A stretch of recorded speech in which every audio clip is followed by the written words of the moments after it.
You need to leave. Now. The words slice through the elegant dining room of Lumiere like a blade through silk. Brad Thompson, the restaurant manager, stands over Amara Williams, a black woman in a navy blazer who clutches her briefcase at the hostess station. Crystal chandeliers cast shadows across her face as 30 pairs of eyes turn to watch. "Ma'am, this establishment has a strict dress code and clientele expectations," Brad continues, his voice carrying the authority of someone who's never been challenged. "I'm going to have to ask you to leave before you make our guests uncomfortable." Amara's fingers tighten around her briefcase handle. She's dressed professionally, more appropriately than half the diners present, but Brad's eyes see only what his prejudice allows. "I just wanted to—" Amara begins. "No exceptions," Brad cuts her off. "Security can escort you out if necessary." The hostess, Maria, shifts uncomfortably behind her podium. Something about this feels wrong, but challenging Brad means risking her job. Amara looks around the restaurant, her restaurant, and makes a decision that will change everything. What would you do if you were told to get out of your own business? Tell me where you're watching from. Brad doesn't know he just told the owner of the entire restaurant to leave. 30 minutes earlier, Amara Williams steps out of an Uber in front of Lumiere, her flagship restaurant in downtown Chicago's Gold Coast. No flashy car announces her arrival. No entourage follows. Just a successful businesswoman carrying a leather briefcase, observing her establishment from the sidewalk. The restaurant gleams under the evening lights, floor-to-ceiling windows revealing elegant tables, soft lighting, and the careful choreography of fine dining service. She built this place from nothing 2 years ago, investing $3.2 million of her own money to create something special, a restaurant where exceptional food and inclusive service could coexist. Through the windows, she watches the dinner crowd, predominantly white professionals, couples celebrating anniversaries, business dinners conducted over wine lists that cost more than most people's monthly salaries. This is exactly what she envisioned, but something feels off tonight. Brad Thompson notices her through the glass. In his 8 years managing upscale restaurants, he's developed what he calls situational awareness, the ability to spot people who don't belong. The black woman standing outside, studying the entrance, triggers every unconscious bias he's cultivated. She enters through the heavy glass doors, and Brad immediately intercepts her path to the hostess station. Something about her composed confidence irritates him. She's too comfortable, too familiar with the space. "Good evening," Amara says to Maria, the young Latina hostess. "I'd like to—" "Excuse me," Brad interrupts, materializing beside the podium like a storm cloud. "Are you here for a reservation?" Amara studies his face, the slight sneer, the way his eyes assess her clothing, her briefcase, her very presence. She's seen this look before, but never in her own establishment. "I'm here to inspect the operation," she says simply. Brad's eyebrows raise. "Inspect? Ma'am, I think there's been some confusion. This is Lumiere, a fine dining establishment. Perhaps you're looking for the community center down the street?" The condescension in his voice is unmistakable. Maria's stomach tightens as she recognizes the tone Brad uses when he wants someone gone. "No confusion," Amara replies, her voice steady. "I'm exactly where I need to be." Brad sizes her up again, the off-the-rack blazer, the practical briefcase, the absence of obvious wealth markers. His prejudice calcifies into certainty. "Ma'am, I'm going to need to see your reservation confirmation. We're fully booked tonight, and walk-ins aren't typical for our clientele." Amara doesn't produce a reservation because she doesn't need one. She owns every table, every chair, every crystal glass in this place. But Brad's assumption reveals everything she needs to know about the culture he's created in her absence. "Perhaps we should discuss this privately," she suggests. "There's nothing to discuss," Brad responds, his voice hardening with authority he believes he possesses. Amara's calm response to his aggression suggests she knows something Brad doesn't. Brad Thompson has handled situations like this before. In his previous position at the Winnetka Country Club, he'd mastered the art of exclusion, using policy and procedure to maintain what members called standards. Lumiere may be downtown Chicago rather than suburban privilege, but the principles remain the same. "Ma'am, I'm going to need you to state your business here," Brad announces, his voice carrying across the dining room. Several nearby tables pause their conversations to observe the confrontation. "I told you," Amara responds calmly. "I'm here to inspect the operation." "Inspect?" Brad's laugh is sharp and dismissive. "On whose authority? Are you from the health department? The city? Because I can assure you, all our permits and certifications are current." Amara studies his face, noting the way he positions himself between her and the dining room, the way his voice projects to ensure maximum audience participation in her humiliation. "I'd like to review your wine list," she says. "Our wine list?" Brad's condescension reaches new heights. "Ma'am, our wine selections start at $45 per bottle. Perhaps you'd be more comfortable at the Olive Garden." The suggestion lands like a slap. Maria winces behind the hostess podium. Carlos, a server passing with a tray of appetizers, slows his pace to listen. "I'm familiar with wine pricing," Amara replies. "What I'm curious about is your markup structure and vendor relationships." Brad's eyes narrow. Her questions are too specific, too knowledgeable. "Ma'am, that information is proprietary. I don't know what kind of scam you're running, but—" "Scam?" Amara's voice remains level, but something dangerous flickers in her eyes. "Look, I've been in hospitality for 8 years. I know when someone's fishing for information they shouldn't have. Whatever you're selling, whatever angle you're working, we're not interested." A young professional woman at table 12 discreetly starts recording on her phone, sensing the confrontation escalating beyond normal restaurant drama. "Mr. Amara waits for his name. "Thompson, Brad Thompson, and I'm the general manager of this establishment." "Mr. Thompson, I'd like to speak with whoever is above you in the hierarchy." Brad's smile turns predatory. "Ma'am, I am the hierarchy. The owners live in Europe and trust me to handle operations, which means what I say goes." The irony would be amusing if it weren't so offensive.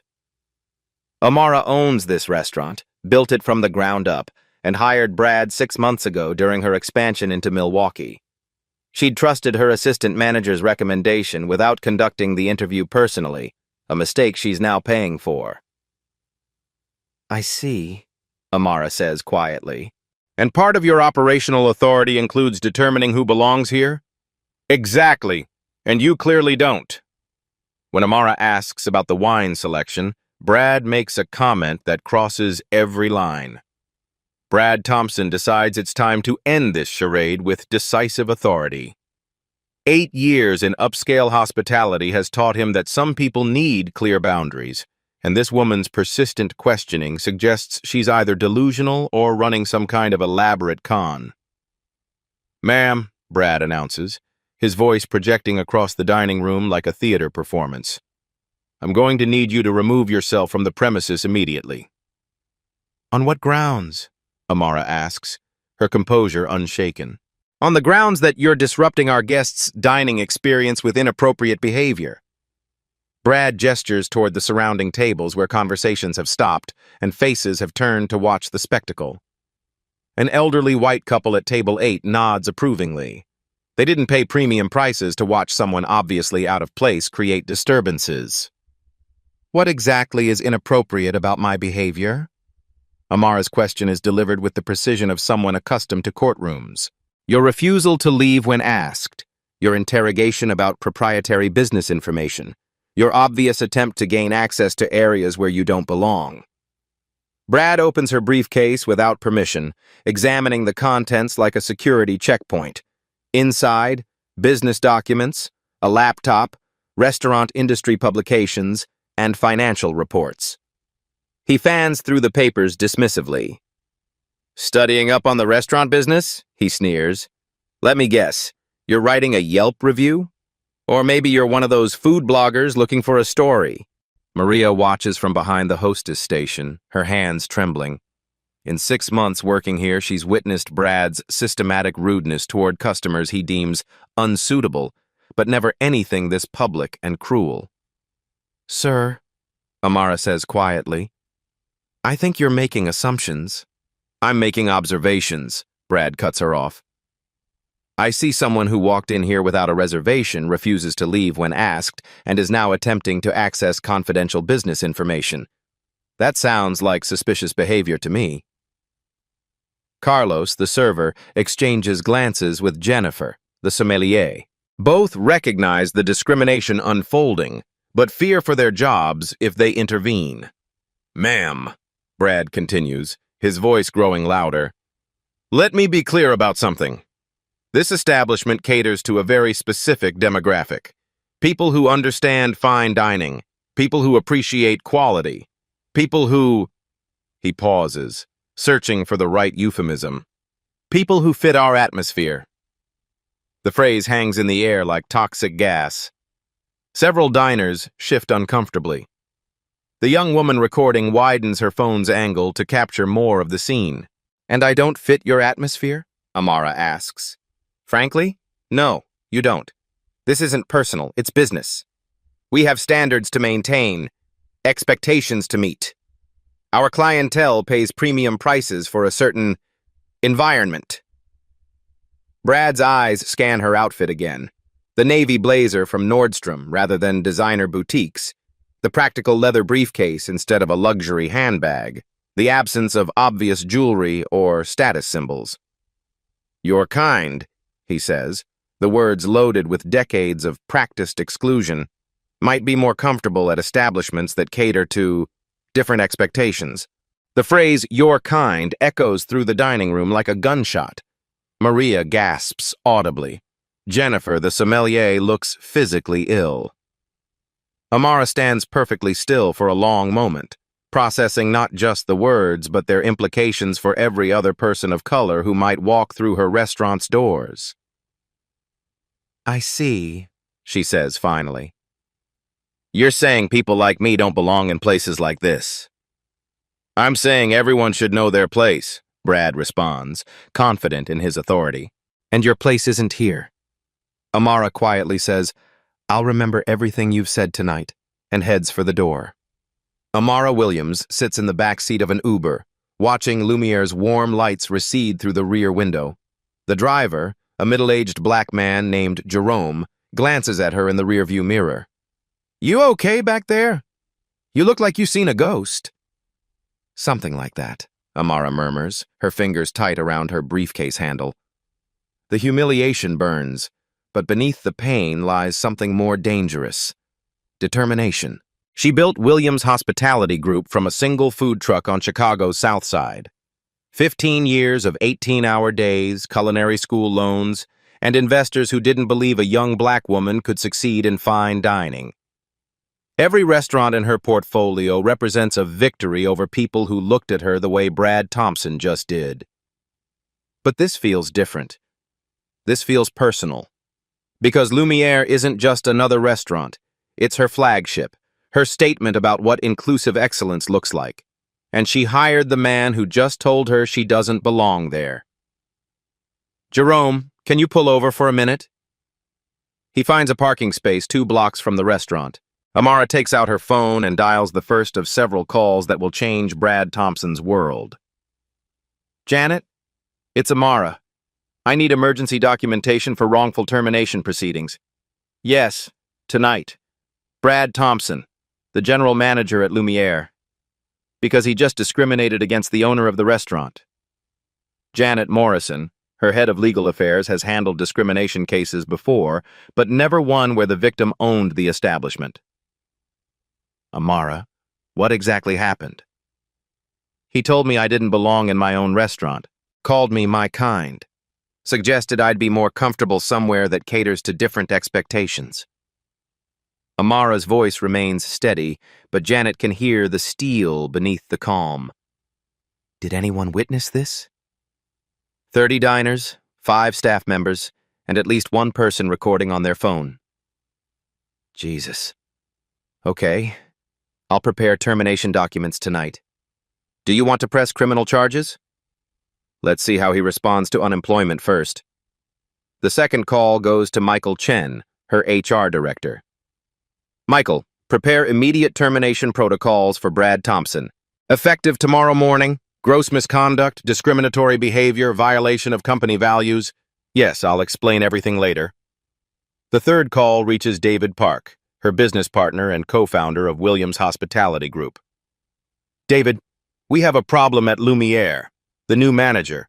No, worse than incompetent. He's a liability. Meet me at the office in an hour. The fourth call connects her to Sarah Martinez, head of public relations. Sarah, prepare crisis communication strategy. We're about to make personnel changes that might attract attention. The kind of attention that comes with firing someone for racism. In our own restaurant. Amara reviews the security footage on her phone. Lumiere's cameras are connected to her mobile app for remote monitoring. Everything is documented. Brad's condescension, his refusal to listen, his public humiliation of a customer who happened to be his employer. She opens her laptop and begins typing detailed notes about the evening's events.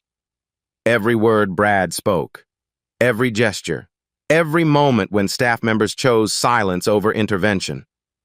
Tomorrow morning, she'll return to Lumiere with her legal team, and everyone will understand exactly who Amara Williams is. Her phone buzzes with the text from Jerome. My daughter's studying hospitality management at Columbia College. Maybe she should find a different career? Amara types back, tell her to stay in school. We're going to need good people to replace the bad ones. Tomorrow morning, Amara will return to Lumiere, but this time, everyone will know exactly who she is. Brad Thompson pours himself a scotch from the bar's top shelf, savoring both the liquor and his successful handling of a potentially disruptive situation. The dining room has returned to its normal rhythm, the soft clink of crystal, murmured conversations about quarterly earnings and weekend plans in the Hamptons. Maria, he calls to the hostess station. Good catch on that situation earlier. You recognized she didn't belong here. Maria Gonzalez shifts uncomfortably behind her podium. Mr. Thompson, I'm not sure she was actually causing any problems. Maria, you've been here 6 months. Trust me, I've been doing this for 8 years. Some people try to take advantage of hospitality, and you have to shut it down quickly before it spreads. But Maria can't shake the image of the woman's dignity under assault. The way she remained calm despite Brad's escalating aggression. Something about the encounter felt wrong. Fundamentally wrong. Carlos approaches the hostess station with dirty plates from table 12. Brad, the woman at 12 wants to speak with you. The young professional who'd been recording looks up as Brad approaches her table. Sir, I wanted to ask about what just happened with that woman. Nothing to concern yourself with, Brad replies smoothly. Just a confused individual who wandered into the wrong establishment. We handle these situations quickly to minimize disruption to our valued guests. She seemed perfectly polite to me. Ma'am, appearances can be deceiving. Part of maintaining standards means recognizing when someone doesn't understand the environment they're entering. The woman, Sarah Chen, a tech executive, studies Brad's face carefully. And you determined she didn't understand based on experience. 8 years in hospitality management teaches you to read people quickly. Sarah nods slowly, her phone still recording under the table. I see. Well, I wanted you to know that I posted a video of the interaction on TikTok. It's getting quite a bit of attention. Brad's confidence falters slightly. A video? Lumiere discrimination. It's trending locally. Almost 15,000 views in the past hour. The scotch turns to acid in Brad's stomach. He hadn't noticed anyone recording, hadn't considered that his professional handling might be misinterpreted by social media. Ma'am, I hope you'll consider that there are always 2 sides to every story. Oh, I'm sure there are, Sarah interrupts. But only one side was telling a black woman she didn't belong in a restaurant. Brad retreats to his office and pulls up TikTok on his phone. The video is there. his voice clearly audible telling Amara she doesn't fit the atmosphere, suggesting she'd be more comfortable elsewhere, examining her briefcase like contraband. The comments are brutal. This is 2023 and this man is acting like it's 1953. Someone needs to find out who this manager is. That woman handled it with more grace than I would have. Boycott Lumiere until they fire this racist. Brad has no idea that his professional handling just cost him everything. By morning, Sarah Chen's TikTok video has exploded across social media platforms. The hashtag Lumiere discrimination trends not just locally but nationally, with celebrity chefs and food industry professionals weighing in on restaurant discrimination. Brad Thompson arrives at Lumiere for the breakfast prep shift, his usual confidence replaced by gnawing anxiety. The video has reached 127,000 views overnight, shared by Food Network personalities and restaurant critics across the country. "Morning, Brad," Carlos calls from the kitchen. "You seen the news?" "What news?" Carlos holds up his phone, showing local Channel 7's website. "Downtown restaurant under fire for alleged discrimination." The article includes screenshots from the viral video and quotes from civil rights advocates calling for boycotts. "It's just social media nonsense," Brad tells himself, but his hands shake as he pours coffee. These things blow over in a day or two. Jennifer, the sommelier, approaches with the morning's delivery invoices. "Brad, we've had 12 reservation cancellations since last night. People are calling specifically to cite the discrimination video." 12 cancellations? And the phone keeps ringing. Some supportive, but mostly not. Maria arrives for her shift looking exhausted. She'd spent the night watching the video circulate on Instagram, Twitter, and Facebook, each platform adding new layers of outrage. Friends from her neighborhood in Pilsen had tagged her in posts asking if she worked at that racist restaurant. "Mr. Thompson," she says quietly, "maybe we should prepare some kind of statement." "No statements," Brad snaps. "This is exactly what these people want, to create drama where none exists. We respond to social media mob tactics, and it legitimizes their behavior." What Brad doesn't realize is that while he's dismissing social media mob tactics, Amara Williams is in her office downtown, reviewing legal documents prepared overnight by her team. Termination papers, discrimination lawsuit filings, a comprehensive plan to transform Lumiere's culture from the ground up. Her phone buzzes with updates from her social media manager. Story picked up by Eater Chicago, Food and Wine tweeting about industry-wide discrimination. James Beard Foundation asking for comment. David Park, her business partner, sits across from her desk reviewing security footage from the previous night. "Amara, this is clear-cut discrimination. But are you sure you want the public attention that comes with firing him publicly?" "David, I built this company to prove that excellent food and inclusive service aren't mutually exclusive. If I let this slide, what message does that send to every other person of color who walks into our restaurants?" "Fair point. What's the plan?" Amara closes her laptop and stands. "We're going to Lumiere. Brad Thompson is about to learn that discrimination has consequences." At 10 a.m. sharp, Amara walks through Lumiere's front door with a team of lawyers. The morning sunlight streams through Lumiere's floor-to-ceiling windows as Amara Williams enters her flagship restaurant for the second time in 12 hours. This time, she's not alone. Janet Morrison, her chief legal counsel, flanks her right side. Michael Chen, HR director, walks to her left. Behind them, a paralegal carries a briefcase full of documents that will end Brad Thompson's career. Brad emerges from the kitchen reviewing inventory sheets, still wearing the confidence of a man who believes his authority is unquestionable. He recognizes Amara immediately, the troublemaker from last night, returning with what appears to be a small legal team. "Ma'am, I thought I made myself clear yesterday evening," Brad announces, his voice carrying the same condescending authority. "You're not welcome in this establishment." "Mr. Thompson?" Janet Morrison steps forward, her voice crisp with legal precision. I'm Janet Morrison, legal counsel for Williams Hospitality Group. We need to discuss your employment status. Brad's eyes narrow as he processes the words. Williams Hospitality Group? I've never heard of... The company that owns this restaurant, Michael Chen interrupts. Along with 11 others across Chicago and Milwaukee. The color drains from Brad's face as the implications begin to register. His eyes dart between the legal team and Amara, who stands quietly observing his mounting panic. This is some kind of mistake, Brad stammers. The owners live in Europe. I report directly to... You report to me, Amara says quietly. Or rather, you reported to me until last night.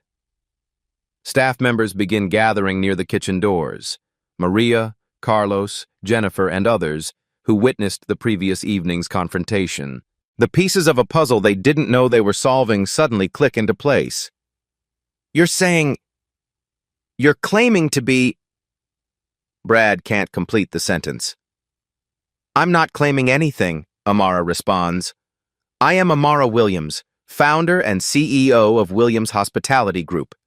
This is my restaurant. You work for me. Or rather, you worked for me until you decided people like me don't belong here. Brad's legs feel unsteady. The woman he humiliated, the person he told to know her place, owns everything around him. Every table, every chair, every crystal glass he'd used to establish his authority. Mr. Thompson, Janet Morrison continues, you're terminated for cause, effective immediately. Gross misconduct, discriminatory behavior, and violation of company policy regarding inclusive service. This is impossible, Brad whispers. You can't just... Security will escort you from the premises, Michael Chen adds. You have 10 minutes to collect personal belongings from your office. Company property remains here. Carlos, the server who'd watched Brad's discrimination with silent discomfort, steps forward. Miss Williams, I wanted to apologize for not saying anything last night. I should have... Carlos, Amara interrupts gently. We'll discuss how to improve our culture going forward. Right now, I need to address the immediate situation. Can you guess what she's about to reveal? Drop your predictions in the comments. Brad looks around desperately, seeking support from staff who've endured his management for 6 months. He finds only uncomfortable silence and averted eyes. Amara says 4 words that will change everything. I own this restaurant. The words land in the dining room like thunder. I am Amara Williams, owner and CEO of Williams Hospitality Group. Brad Thompson's face cycles through shock, disbelief, and growing horror as the full magnitude of his mistake becomes clear. The woman he humiliated, the person he told didn't belong, owns not just this restaurant, but an empire. Williams Hospitality Group, Amara continues, her voice steady and professional, operates 12 upscale restaurants across Chicago and Milwaukee. Annual revenue, $47 million. Lumiere is our flagship establishment, opened 2 years ago with a $3.2 million investment. Maria's hand flies to her mouth. She recognizes the name from industry publications. Williams Hospitality Group has been featured in Food and Wine, Bon Appetit, and Restaurant Business magazine as a leader in inclusive fine dining. Our mission, Amara continues, has always been simple. Prove that exceptional food and service don't require exclusion. Great hospitality means making everyone feel welcome regardless of their appearance, background, or perceived social status. Carlos steps forward, his voice barely above a whisper. Ms. Williams, I'm so sorry. I should have said something last night. Carlos, you were afraid for your job. I understand that. But going forward, we're creating an environment where speaking up for what's right is rewarded, not punished. Jennifer, the sommelier, looks physically ill. I watched it happen and did nothing. I'm ashamed. Jennifer, shame is the beginning of growth. What matters is what we do next. Brad finds his voice, desperation making him bold. This is some kind of elaborate scam. I don't believe... Janet Morrison opens her briefcase and produces incorporation documents, business licenses, and property deeds. Mr. Thompson, these are public records. Williams Hospitality Group purchased this property in March 2021. Ms. Williams has owned this restaurant since before you were hired. The irony is devastating. Brad had bragged about his authority, claiming the owners trusted him to maintain standards. The owner was standing right in front of him, and he'd told her she didn't belong. My background, Amara says, addressing the staff gathered around her, might surprise some of you. I started with a food truck on Chicago's South Side, worked 3 jobs to pay for culinary school, built this company from nothing because I believed Chicago needed restaurants where excellence and inclusion could coexist. She walks to the center of the dining room, the same spot where Brad had humiliated her 12 hours earlier. I've faced discrimination in restaurants my entire life. Servers who assumed I couldn't afford the menu, managers who questioned my reservations, hostesses who suggested I'd be more comfortable elsewhere. I built Williams Hospitality Group to ensure no one else would face that treatment. Brad's world continues crumbling as the staff processes what they're learning. The quiet woman he'd dismissed as a troublemaker is industry royalty, featured on magazine covers, invited to speak at hospitality conferences, recognized as one of Chicago's most successful restaurateurs. Mr. Thompson, Amara turns to face him directly. Last night you told me people like me don't understand fine dining. You suggested I should know my place. You examined my briefcase like I was a criminal. You did all of this in front of customers and staff, creating an environment of hostility and discrimination. I was protecting the restaurant's reputation. You were protecting your prejudices, Amara interrupts. And in doing so, you violated everything this restaurant represents. Michael Chen steps forward with termination documents. Mr. Thompson, your employment is terminated effective immediately. You'll receive no severance due to the discriminatory nature of your conduct. Our legal team will be filing civil rights charges. This isn't legal, Brad protests weakly. Mr. Thompson, Janet Morrison responds, discrimination based on race is not only grounds for termination, it's a federal crime. The video evidence from last night provides clear documentation of your violations. Amara addresses her staff. Everyone will have the opportunity to continue their employment here, but only after comprehensive training on inclusive service. This restaurant will become a model for the industry, a place where talent and dedication matter more than appearance or assumptions. Maria raises her hand tentatively. Ms. Williams, what can we do to make this right? Maria, you can start by treating every guest who walks through that door with the same respect you'd want for your own family. Excellence in hospitality isn't about excluding people, it's about including everyone in something special. Brad makes one last, desperate attempt. The customers expect a certain atmosphere. The customers expect great food and excellent service, Amara cuts him off. They don't expect discrimination, and any customer who does expect that isn't welcome in my restaurant.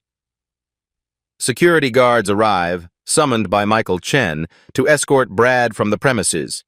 As he's led toward the exit, Brad turns back one final time. This won't change anything, he says. People like you still don't belong in places like this. Amara's response is quiet but reaches every corner of the dining room. Mr. Thompson, I don't belong in places like this. I built places like this so everyone belongs.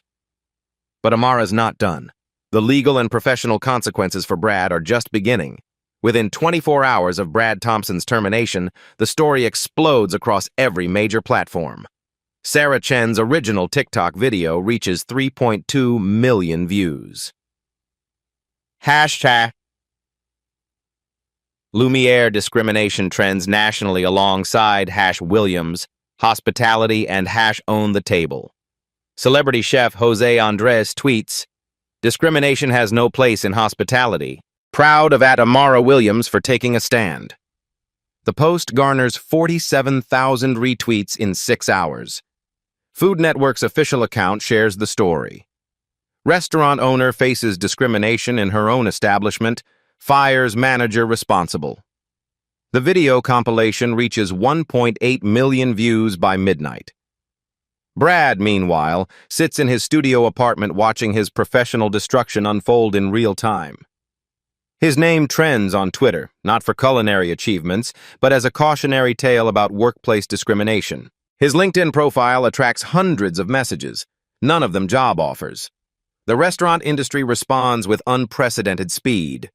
The National Restaurant Association issues an emergency statement condemning discrimination and announcing new training requirements for member establishments. Chicago Restaurant Week organizers invite Amara to serve as keynote speaker for their annual conference. Her topic? Building Inclusive Excellence in Fine Dining. Alinia's Granta Chats reaches out personally. Would love to discuss partnering on industry-wide bias training. What you did took incredible courage. The James Beard Foundation announces new guidelines for award eligibility, including demonstrated commitment to inclusive hiring and service practices. Janet Morrison files a comprehensive civil rights lawsuit against Brad personally, seeking damages for intentional discrimination based on race, violation of Illinois Human Rights Act, intentional infliction of emotional distress, defamation, suggesting Amara was running a scam. The Cook County State's attorney opens a criminal investigation into civil rights violations. Prosecutor Maria Santos explains, when discrimination occurs in places of public accommodation, it becomes a matter of public interest. Brad's court-appointed attorney, overwhelmed by evidence, advises immediate settlement. Brad, there's video footage of you telling a black business owner she doesn't belong in her own restaurant. No jury will side with you. Lumiere's reservations. Bookings increased 340% within 1 week. The restaurant is fully booked for the next 3 months, with a waiting list of over 800 people. Williams Hospitality Group. Stock in the privately held company increases 23% as investors recognize the business value of ethical leadership. Brad's personal finances. His savings account, already strained from Chicago's cost of living, can't cover legal fees. He's forced to liquidate his retirement account and sell his car. Within 2 weeks, Brad discovers the true cost of discrimination in the interconnected restaurant world. Gibson's Restaurant Group. We don't employ individuals with discrimination violations. Let us entertain you. Our company values don't align with candidates who have civil rights complaints. Alinea Group. We'll need to pass on your application. The hospitality industry, built on reputation and word of mouth, offers no refuge for managers with documented discrimination histories. 60 Minutes requests an interview with Amara for a segment on discrimination in fine dining. She accepts, using the platform to discuss systemic issues beyond individual bias. The New York Times food critic Pete Wells writes a feature, When the Owner Doesn't Belong, How One Restaurant Confronted Its Own Bias. Chicago Tribune business section profiles Williams Hospitality Group's growth strategy, noting how the controversy has actually strengthened the company's brand. Brad's social media accounts become battlegrounds. His Instagram, formerly filled with pictures of high-end restaurant experiences, attracts thousands of comments calling him a racist and dinosaur.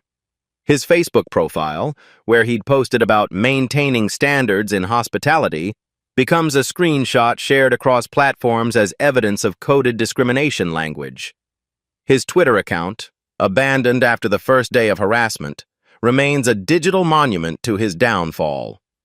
Columbia College Chicago's hospitality program adds Amara's case to their required curriculum on workplace discrimination. The Culinary Institute of America invites her to develop new training modules on inclusive service. Cornell's School of Hotel Administration creates the Williams Fellowship for minority students pursuing careers in upscale hospitality. American Express approaches Williams Hospitality Group about featuring Lumiere in their Centurion Experience program for high-value customers. Open Table offers to waive fees for all Williams Hospitality Group restaurants as a show of support for inclusive dining. 3 new investors contact David Park about funding expansion. We want to be part of what you're building. The story reaches international hospitality publications. Caterer magazine in London features Amara on their cover, the owner who fought back. Restaurant Australia invites her to speak at their annual conference on building inclusive food cultures. The World Economic Forum extends an invitation to join their hospitality diversity panel. Brad Thompson works as a night shift line cook at a 24-hour diner in suburban Schaumburg. His $65,000 management salary has become $28,000 in hourly wages. His professional reputation, built over 8 years, was destroyed in 8 seconds of video. Amara Williams graces the cover of Entrepreneur magazine, the CEO who turned discrimination into industry transformation. Williams Hospitality Group announces 3 new restaurant acquisitions and plans for expansion into Detroit and Cleveland. The discrimination lawsuit settles out of court. Brad pays $75,000 in damages and agrees to complete 200 hours of bias training and community service. Brad's court hearing will determine if discrimination in restaurants carries criminal consequences. 6 months after the viral video that destroyed his career, Brad Thompson sits in Cook County Criminal Court wearing a wrinkled dress shirt and borrowed tie. The federal courtroom is packed with reporters, civil rights advocates, and hospitality industry professionals who've come to witness what many consider a landmark case in restaurant discrimination. Judge Patricia Williams, no relation to Amara, presides over proceedings that will determine whether workplace discrimination in public accommodations constitutes criminal behavior. The irony of a black female judge hearing Brad's case isn't lost on anyone present. This case, Judge Williams announces, concerns more than individual misconduct. It addresses systemic discrimination in an industry that serves the public and employs millions of Americans. Amara takes the witness stand first, her testimony measured and devastating. She wears the same navy blazer from that night at Lumiere, not as a victim, but as a business leader demanding accountability. Your Honor, Mr. Thompson didn't just discriminate against me personally. He created an environment where staff members learned that certain customers don't deserve basic respect. That environment is toxic to employees and devastating to communities. The prosecution presents crushing evidence. The viral TikTok video showing Brad's discriminatory language, security footage from Lumiere's cameras, and testimony from staff members who witnessed the incident. Carlos, the server, testifies about the hostile work environment. Mr. Thompson regularly made comments about customers he felt didn't belong. He taught us to categorize people by appearance rather than treat everyone with respect. Maria, the hostess, describes the fear that kept staff silent. We knew what we saw was wrong, but challenging Mr. Thompson meant risking our jobs. He made it clear that questioning his judgment was insubordination. Jennifer, the sommelier, shares the most damaging testimony. The night before the incident, Mr. Thompson told me that certain types of people were bad for business. He was specifically referring to minority customers. Brad's public defender, overmatched by the evidence and media attention, attempts a desperate defense.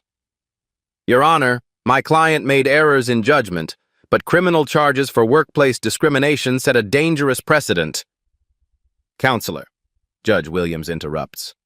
Dangerous precedents are what allow discrimination to flourish unchecked. This court will determine whether Mr. Thompson's actions constitute criminal violation of civil rights. When called to testify, Brad attempts to justify his behavior with language that only confirms his guilt. Your Honor, I was trying to maintain the restaurant's reputation.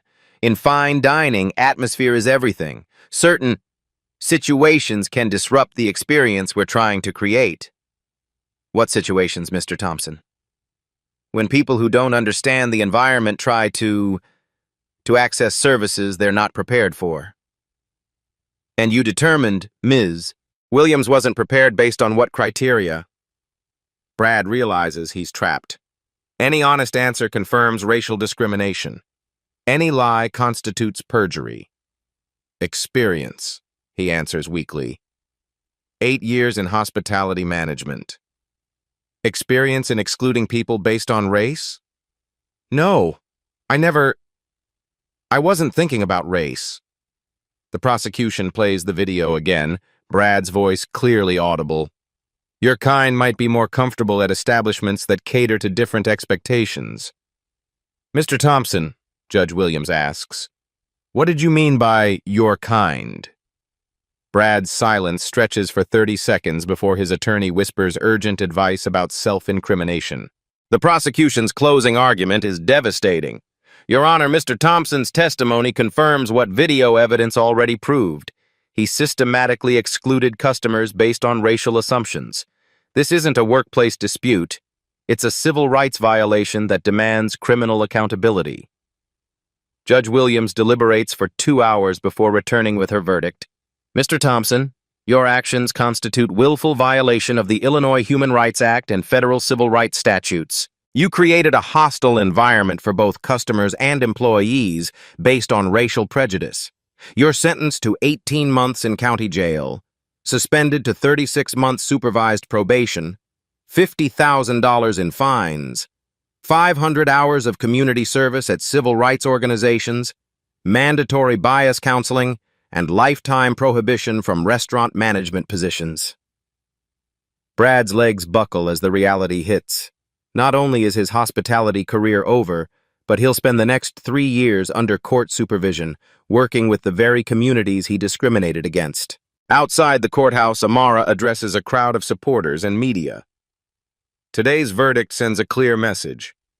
Discrimination isn't just morally wrong, it's criminally wrong. This case protects every person who walks into a restaurant expecting to be treated with basic human dignity. The verdict will reshape how the entire restaurant industry approaches inclusion. The Williams versus Thompson case creates seismic shifts across the American restaurant industry. Within 6 months, Lumiere standards become the benchmark for inclusive hospitality nationwide. The National Restaurant Association announces mandatory bias training for all member establishments. CEO Michelle Williams, no relation, states, the Amara Williams case proves that discrimination isn't just morally wrong, it's economically devastating. The James Beard Foundation revises award criteria to include demonstrated commitment to inclusive service. Restaurants must now document diversity training and inclusive hiring practices to qualify for recognition. State governments respond with unprecedented speed. Illinois passes the Restaurant Equity Act, requiring bias training for all food service management licenses. California, New York, and 8 other states introduce similar legislation within 90 days. Federal intervention follows. The Department of Justice establishes the Restaurant Discrimination Task Force, using the Williams case as a template for investigating systematic exclusion in public accommodations. Major chains implement immediate changes. McDonald's requires bias training for all franchise managers. Starbucks partners with Williams Hospitality Group to develop inclusive service protocols. Chipotle creates anonymous reporting systems for discrimination incidents. Fine dining establishments rush to demonstrate inclusive commitment. The French Laundry announces partnership with historically Black culinary schools. 11 Madison Park creates mentorship programs for minority restaurant workers. Le Bernardin implements dignity training for all front-of-house staff. Culinary education transforms. The Culinary Institute of America makes bias awareness mandatory curriculum. Johnson & Wales University creates the Williams Center for Inclusive Hospitality. Community colleges across the country add discrimination awareness to food service programs. Technology companies respond. OpenTable develops bias reporting features allowing customers to flag discriminatory treatment. Yelp adds inclusive service ratings to restaurant profiles. Reezy partners with civil rights organizations to monitor member establishments. Insurance industry adapts. Restaurant liability policies now exclude coverage for discrimination claims. Premiums increase for establishments with bias complaints. Industry consultants offer inclusion audits to reduce legal exposure. Economic impact becomes undeniable. Studies show restaurants with documented inclusive practices average 28% higher revenue than industry standard. Harvard Business School publishes research proving bias training increases customer satisfaction across all demographics. International influence spreads. The European Union adopts Williams protocols for hospitality businesses. Restaurant associations in Canada, Australia, and the UK implement similar discrimination prevention programs. Celebrity chef activism. Jose Andres creates the Dignity in Dining initiative. Tom Colicchio testifies before Congress about industry discrimination. Anthony Bourdain's estate posthumously endorses inclusive hospitality training. Legal precedent strengthens. Federal courts cite Williams versus Thompson in subsequent discrimination cases. The ruling establishes that systematic exclusion in public accommodations constitutes criminal civil rights violations. Cultural transformation accelerates. A new generation of restaurant managers grows up expecting diversity as normal. Culinary schools report increased enrollment from underrepresented communities. Industry publications regularly feature inclusive dining success stories. Measurement and accountability. Annual inclusion reports become standard for restaurant groups. Anonymous customer surveys track discriminatory treatment. Industry rankings now include diversity metrics alongside food quality ratings. 2 years later, discrimination complaints in American restaurants have dropped 71% from pre-Williams levels. The change that began with one woman's dignity now protects millions of diners nationwide. 2 years later, Amara returns to Lumiere for a very special celebration. 2 years and 3 months after that devastating night in her own restaurant, Amara Williams returns to Lumiere for the most meaningful celebration of her career. Tonight, the restaurant officially receives its Michelin star, the first Chicago establishment to earn the designation, while also holding the James Beard Foundation's Excellence in Inclusive Service Award. The transformation is evident from the moment she enters. The hostess station, now staffed by Marcus Rodriguez, a graduate of the Williams Fellowship Program, reflects the diversity Amara always envisioned. Behind him, the dining room buzzes with conversations in multiple languages, couples of every background sharing anniversary dinners, business meetings conducted by professionals who no longer worry about whether they'll be welcomed. Maria Gonzalez, promoted to assistant general manager after completing Cornell's hospitality leadership program, greets Amara with genuine warmth. Ms. Williams, thank you for believing in us when we couldn't believe in ourselves. The staff has evolved beyond recognition. Carlos now leads the sommelier program, having discovered a passion for wine education after Amara sponsored his advanced certification. Jennifer manages the front-of-house team with confidence born from knowing that inclusive service isn't just policy, it's profitable. Amara, David Park approaches with the evening's reservation report. We're booked solid for the next 4 months. The waiting list has over 1,200 names. She nods, unsurprised. Excellence and inclusion have proven to be complementary forces, not competing ones. Lumiere's transformation into Chicago's most sought-after reservation demonstrates what she's always believed. People want to spend money at places that respect their dignity. At table 12, the same table where Sarah Chen recorded the viral video that changed everything, a young black girl celebrates her birthday with her family. She orders the tasting menu with the confidence of someone who's never been told she doesn't belong anywhere. Amara's phone buzzes with a news alert. Former Lumiere manager Brad Thompson completes court-mandated community service. The article notes his work with the Chicago Urban League, teaching bias awareness to restaurant workers. Reports suggest genuine transformation, though trust must be earned through sustained action rather than court orders. Any regrets? David asks, following her gaze toward the table where her humiliation became her catalyst. About firing Brad? None. About the pain our family endured?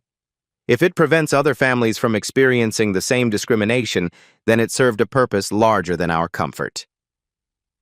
Lisa Williams, Amara's wife of 15 years, joins them at the bar. The kids want to know if they can order dessert first tonight since it's a special occasion.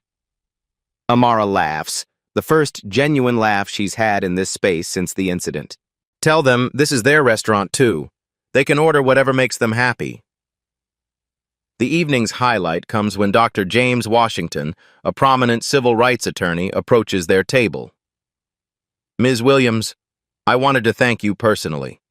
My daughter is studying hospitality management at Columbia College because of your example. She says she wants to build restaurants like Ms. Williams, places where everyone belongs.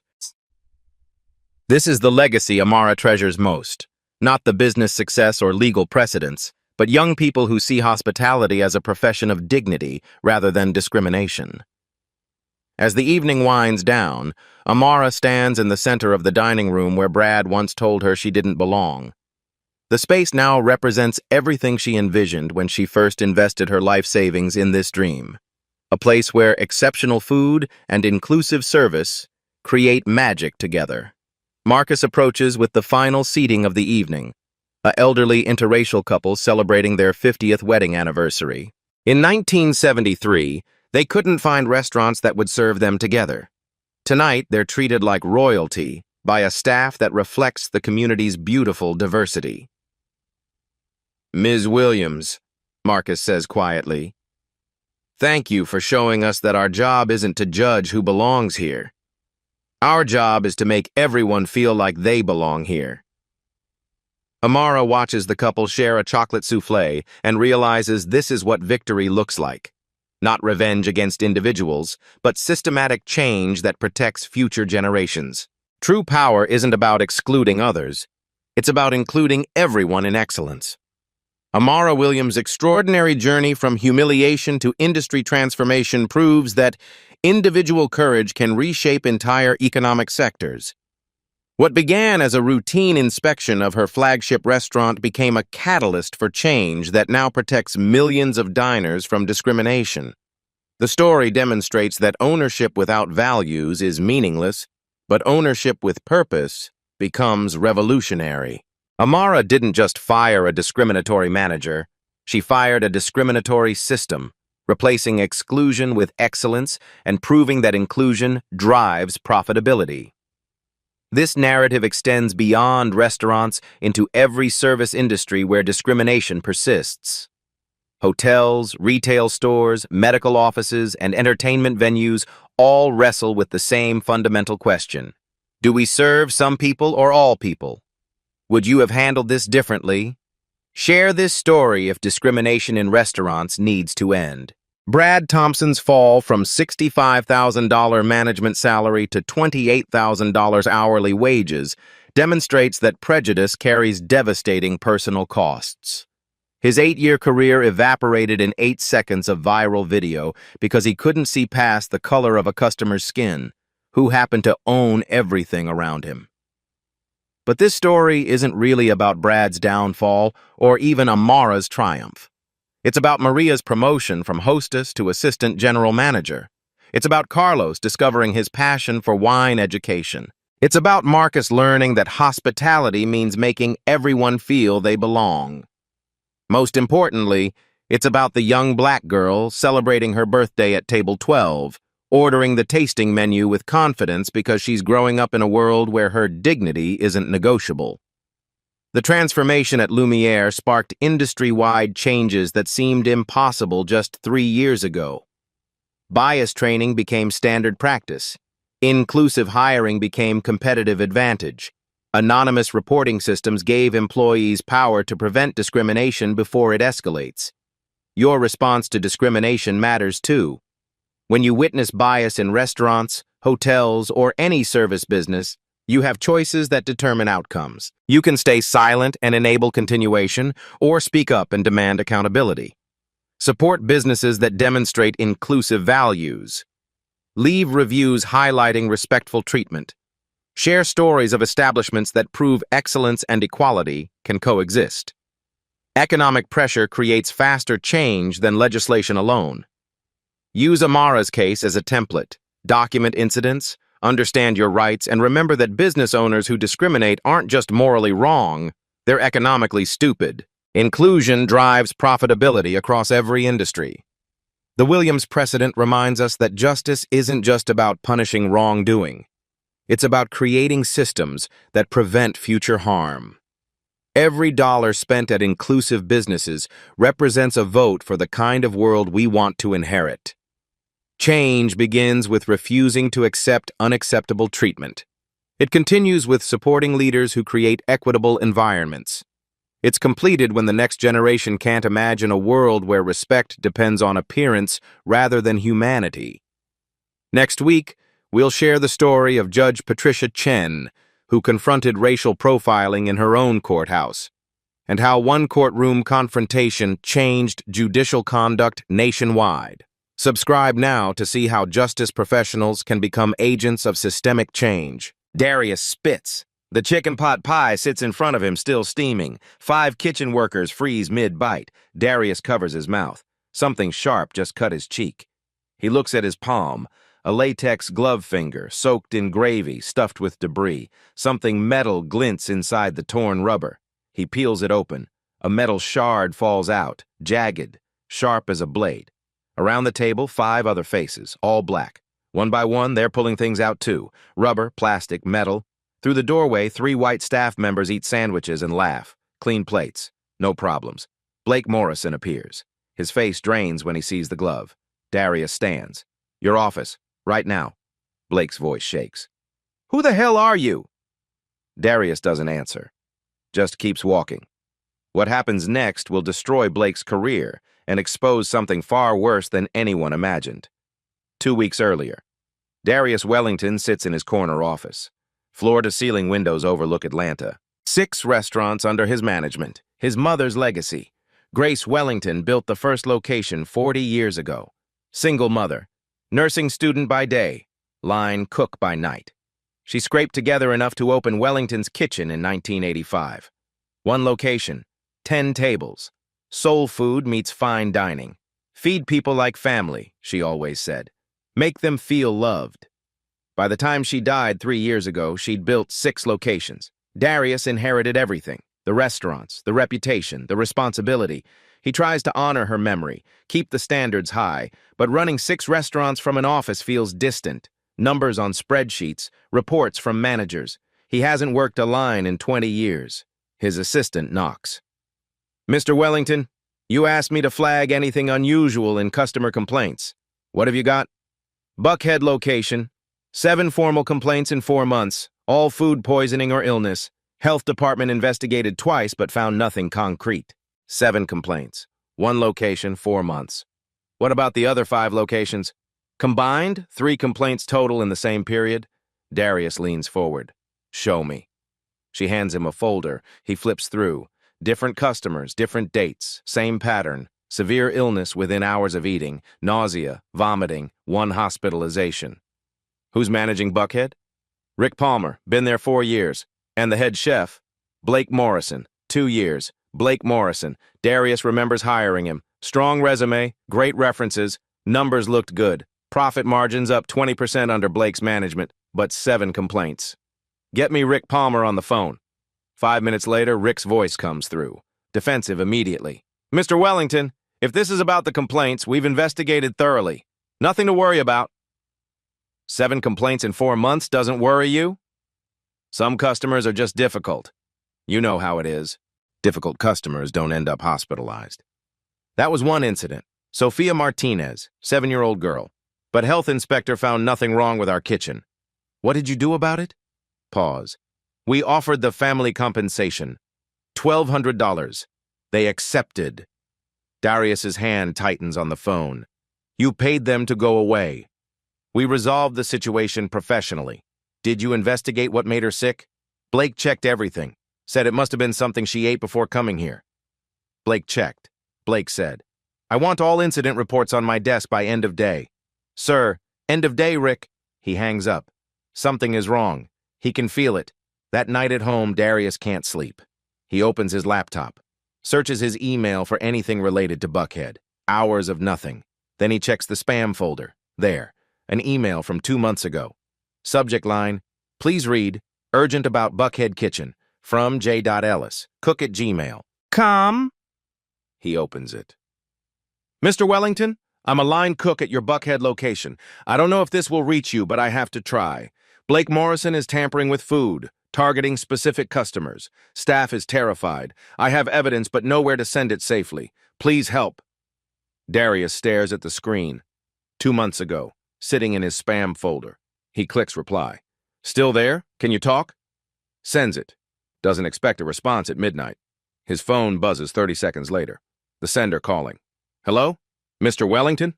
Young voice, male, nervous. This is Jordan Ellis. I sent that email. Tell me everything. Jordan talks for 40 minutes. Blake Morrison's behavior. Retaliation against customers who complained. Food dropped on floors, spit in dishes, temperature violations. Staff too scared to report because Rick Palmer and Blake are friends. Do you have proof? Videos, 4 of them. I can send them right now. Do it. 2 minutes later, Darius's email pings. 4 video files. He watches them. His stomach turns. Blake spitting directly into a plated dish. Blake dropping steak on the dirty floor, picking it up, serving it anyway. Blake coaching a new hire. Problem customers need to be dealt with. Blake alone at a prep station, adding something from his pocket into pot pie filling. Darius's hands shake. The last complaint. Sophia Martinez, 7 years old, hospitalized. He searches her name, finds a local news article. Photo of a little girl in a hospital bed, tubes in her arms, eyes closed. Darius slams the laptop shut. Visions of his mother blur with tears, her scrubs after double shifts, her hands kneading dough for peach cobbler. Her voice. Feed people like family. This isn't family, this is poison. He calls Jordan back. I'm coming in, undercover. Can you keep this quiet? Undercover? You're the CEO. Exactly. Which means Blake performs when I'm around. I need to see what really happens when no one's watching. When? Tomorrow. Darius opens his laptop again, creates a fake resume. David Williams, dishwasher, basic kitchen experience, looking for work. His phone rings. Rick Palmer returning his call about the incident reports. Darius doesn't answer. Tomorrow he vanishes into the kitchen shadows. As David Williams. His mother built this on trust. On peach cobbler and Sunday dinners and treating strangers like kin. Blake Morrison turned it into a weapon. Time to take it back. The next morning, Darius makes a decision. He calls his lawyer. I need to set up a sting operation, legally airtight. What kind of operation? I'm going undercover in my own restaurant. Silence. You're serious? Completely. I need to document what's happening. Employee surveillance laws, recording consent, evidence admissibility. Walk me through it. Georgia is a one-party consent state. If you're part of the conversation, you can record it, but there are complications if you're technically the employer. I won't be. I'll be David Williams, dishwasher. No one will know I'm the CEO. That's risky. Not as risky as letting Blake Morrison keep poisoning people. His lawyer pauses. If you do this, document everything. Times, dates, witnesses, make it ironclad. That's the plan. Darius hangs up. Calls his operations director next. I need you to handle something sensitive. For the next week, I'm off-grid. Tell anyone who asks that I'm visiting the Charleston location. Where will you actually be? Better if you don't know, just cover for me. Sir, trust me, 1 week. That's all I need. He hangs up before she can argue. Next call. Rick Palmer at Buckhead. Rick, it's Darius. Those incident reports you sent. I need clarification on the Martinez case. Rick's voice is casual, too casual. What do you want to know? Walk me through what Blake said happened. Blake said the kid probably had a stomach bug already. Bad timing that she got sick after eating here. Did he investigate the specific dish she ate? He said he checked everything, found nothing wrong.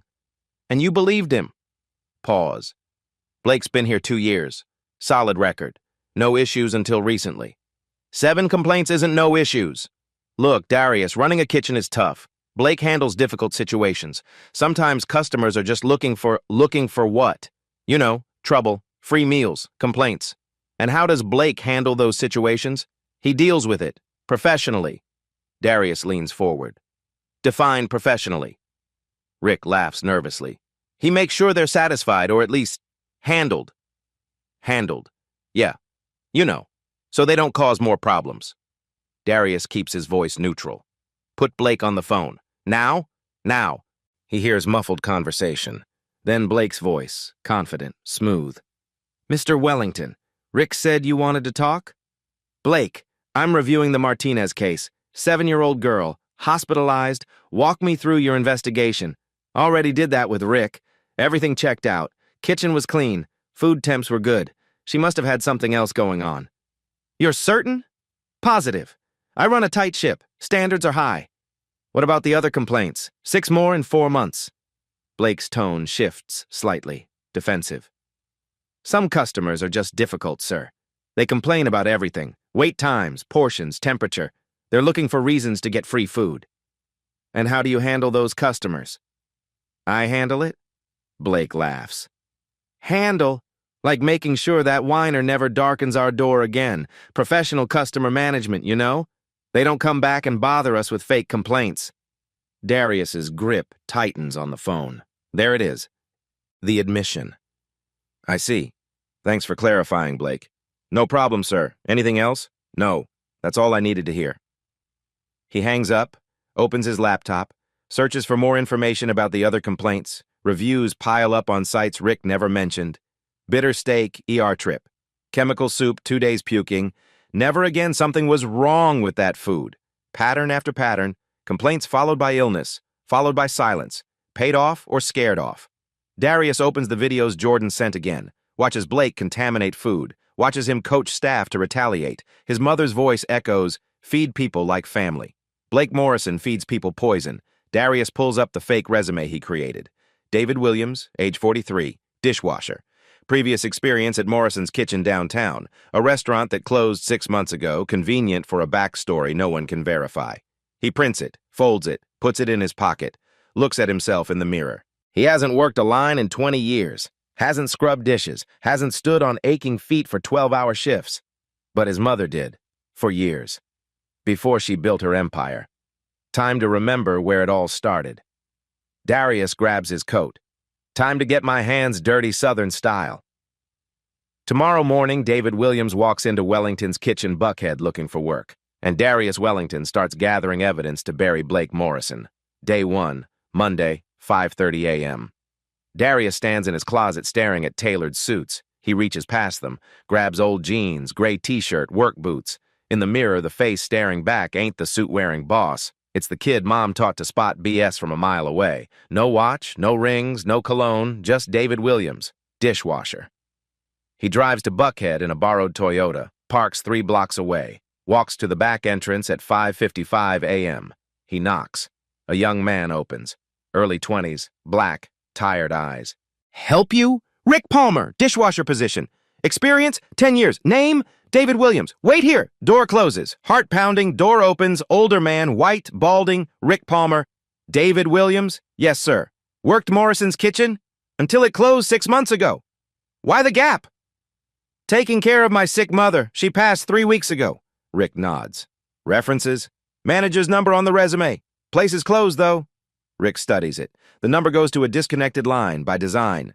We need someone. Blake runs a tight ship. No drama, you follow?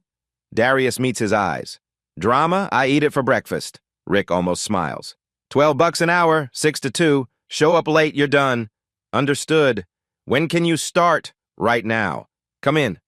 The kitchen is stainless steel everywhere. Being inside as an employee feels different. Not the owner, just staff, invisible. Maria, get this guy an apron. A woman appears. Latina. I'm Maria.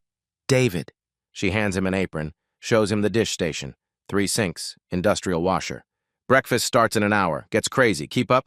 I'll manage. She leaves. Darius ties the apron. He's inside. Anonymous. Staff trickles in. Ramon, servers, another dishwasher. New guy, nothing special. 6:15, energy shifts. Everyone straightens. Blake Morrison walks in. Tall, 6'2", white. Chef's coat spotless. He moves like he owns the place. Staff scatter, eyes down. Blake stops at prep, picks up vegetables. Sloppy, Ramon. Uneven cuts. Ramon's jaw tightens. Yes, chef, I'll redo it. Redo all of it, stay late.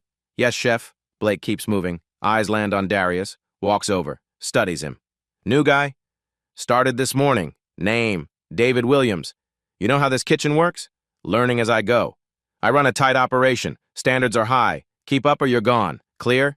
Clear. Blake holds his gaze 3 seconds, nods. Good. Walks to his office. Rick appears. See? Tight ship. Maria whispers. You get used to him. but her hands shake. Morning rush starts, orders flood, dishes pile. Darius works, scraping, loading, unloading, stacking. 20 years since he last did this. But muscle memory kicks in. Blake walks through, checking, watching. Temperature on that chicken? 165, chef. Check again. I don't trust first reads. Yes, chef. Every interaction sharp, tense. Darius observes. The fear, the tension. People avoiding Blake's gaze. 8 a.m. Delivery arrives. Blake signs without checking. Ramon opens chicken, checks temp, face changes. Chef, this is 48 degrees. Blake barely looks. Use it. But I said use it. Ramon carries it away. Shoulders tight. First violation witnessed. Lunch service, 11 a.m. Kitchen explodes. A server returns with steak. Table 7, too rare, wants well done. Blake takes it. They complain about anything else? Wait time. They were here last week, same complaints. Blake's expression shifts. Cold. I'll handle this. Carries the plate to his station, turns his back. Darius has a side angle. Blake hunches over, hands move. Quick, deliberate, 10 seconds. Blake straightens. Salamander. Finishes cooking. Take it out. 20 minutes later, server returns. Pale.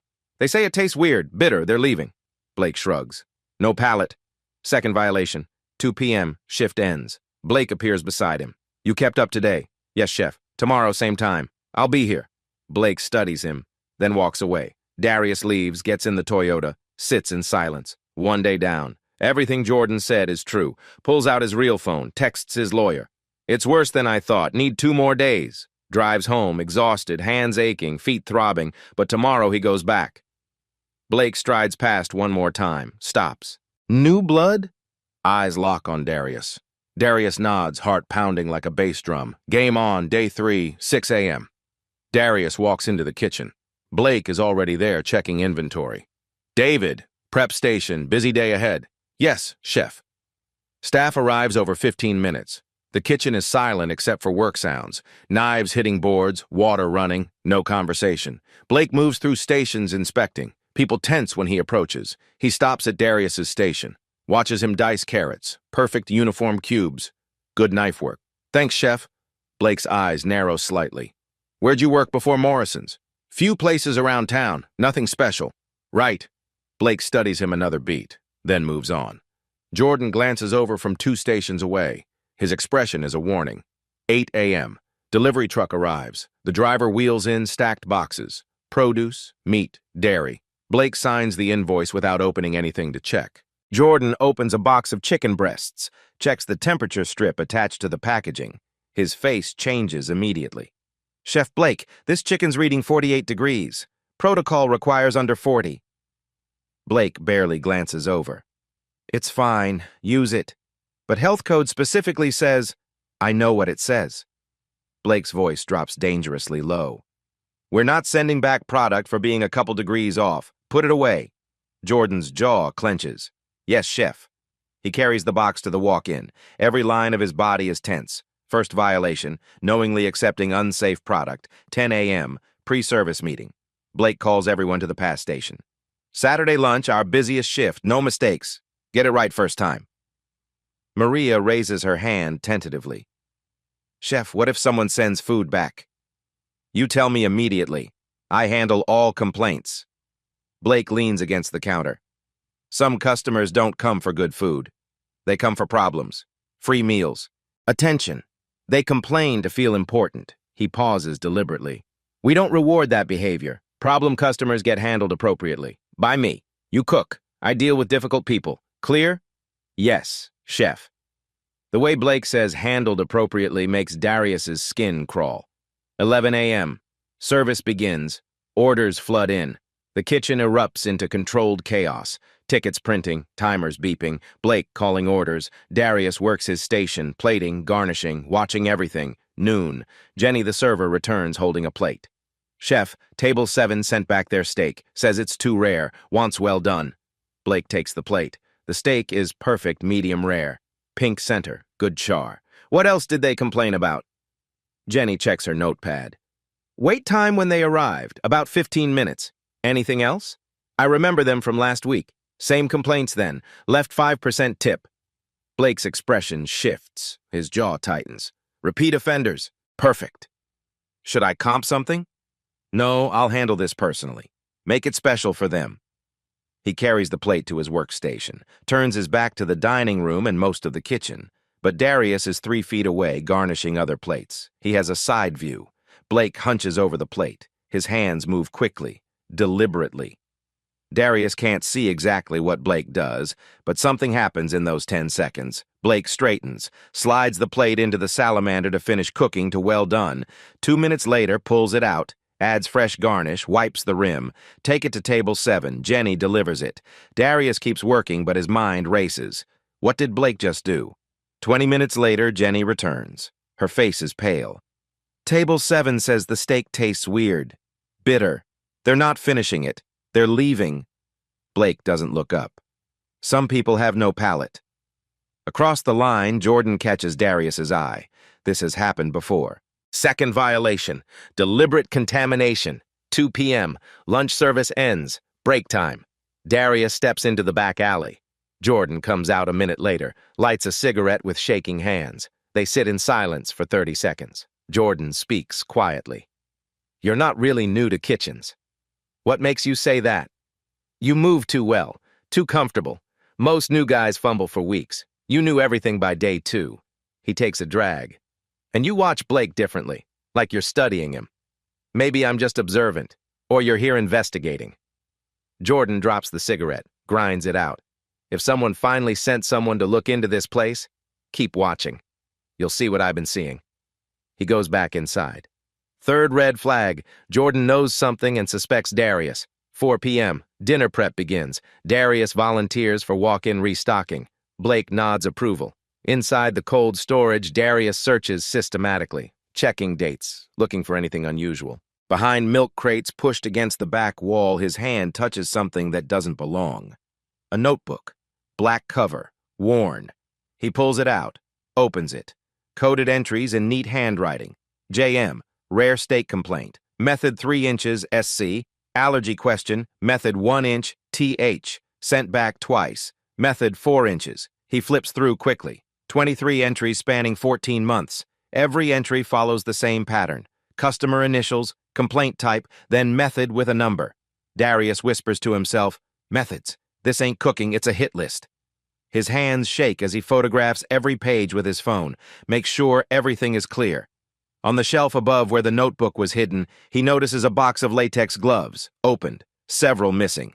He photographs that too. The door swings open suddenly. Blake. Darius shoves the notebook back, grabs butter from a nearby shelf. Everything good?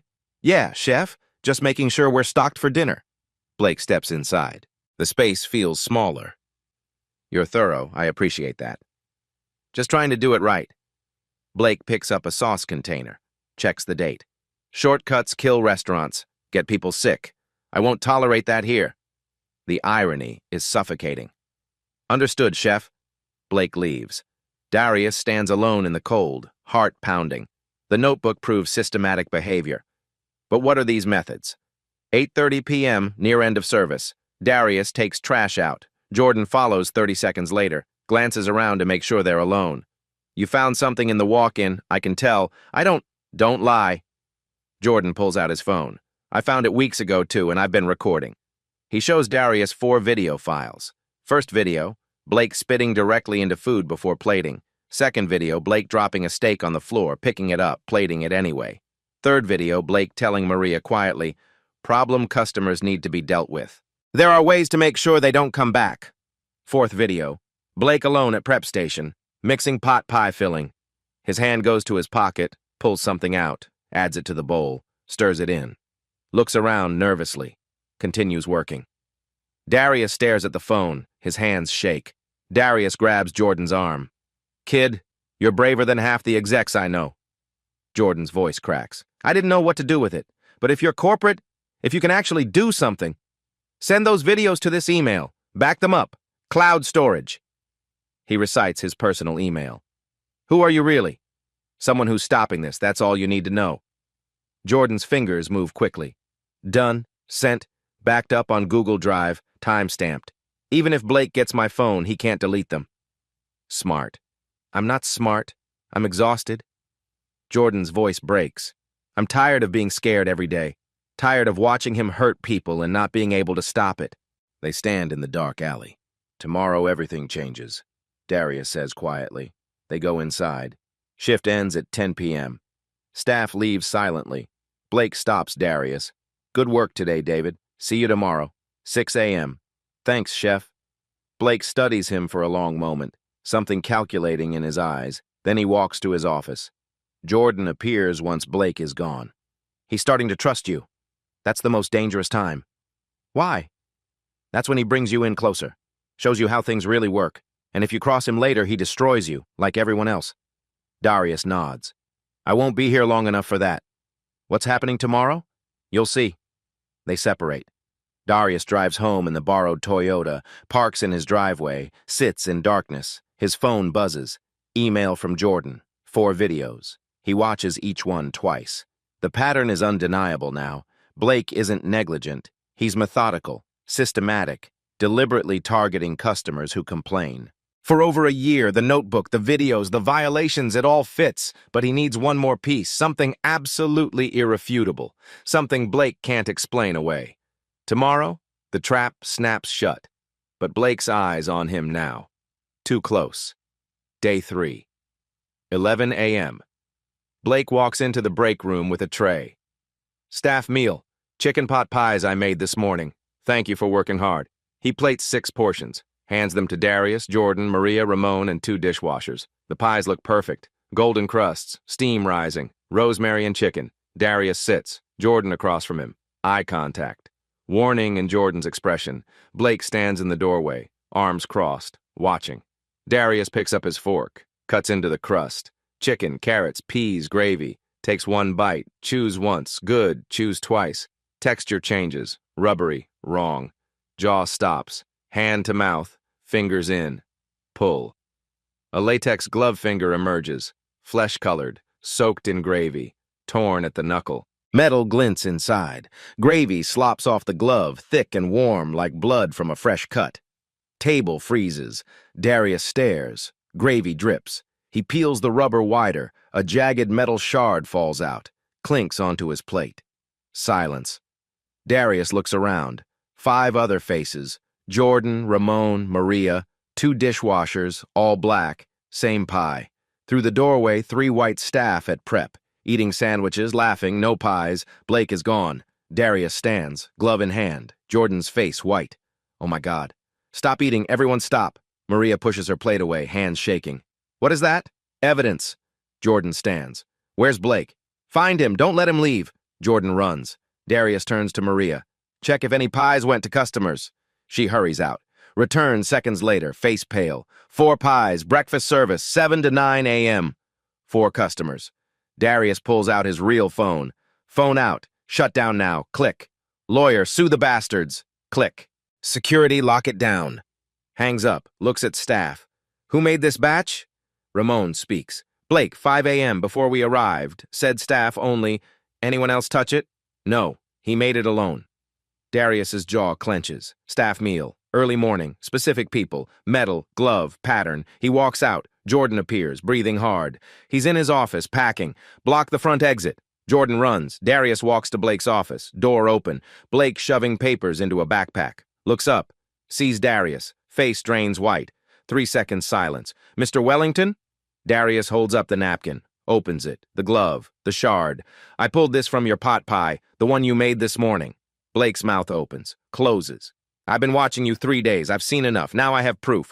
That's not... Don't lie. I found your notebook. Seen Jordan's videos. I know what you've been doing. Blake's face changes. Fear. Then calculation. You went undercover and found my head chef poisoning people. I never... You contaminated food deliberately, kept a log, over a year. Sirens louder. Blake hears them. Cops? Health department, police, security blocking exits. Blake grabs his backpack. You can't... I have the glove with metal, your notebook.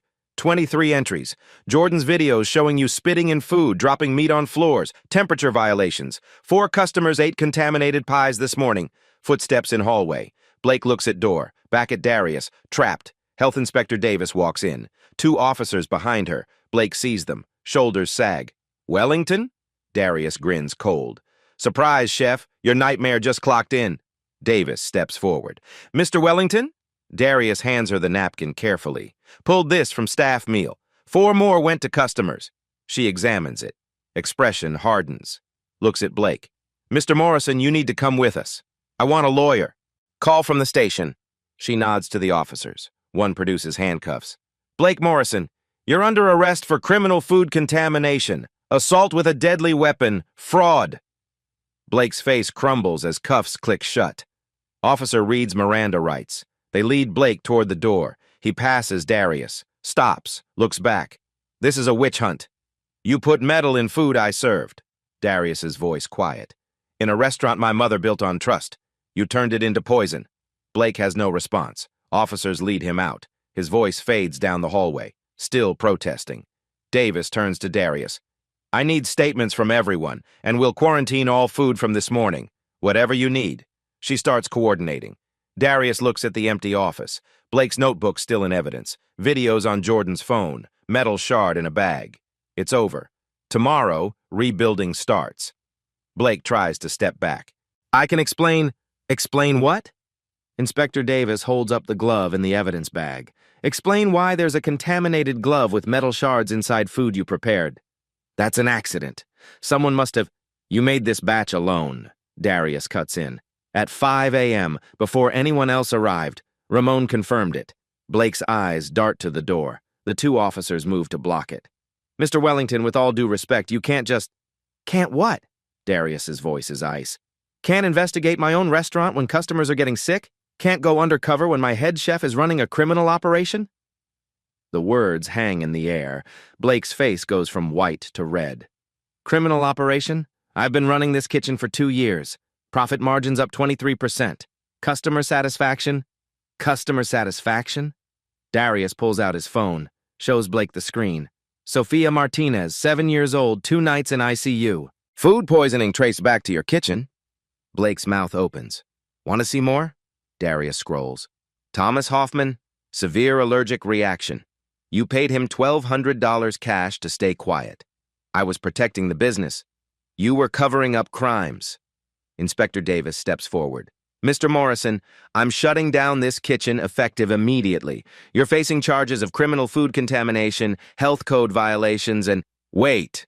Blake holds up his hands. This is a misunderstanding. Mr. Wellington, he doesn't understand how kitchens work. Sometimes customers are difficult. Sometimes you have to... Have to what? Darius steps closer. Spit in their food? Drop meat on the floor and serve it anyway? Add things to pot pies meant for specific people? Blake's face changes. Realization. How do you know about... I told you. I've been watching for 3 days. I've seen everything.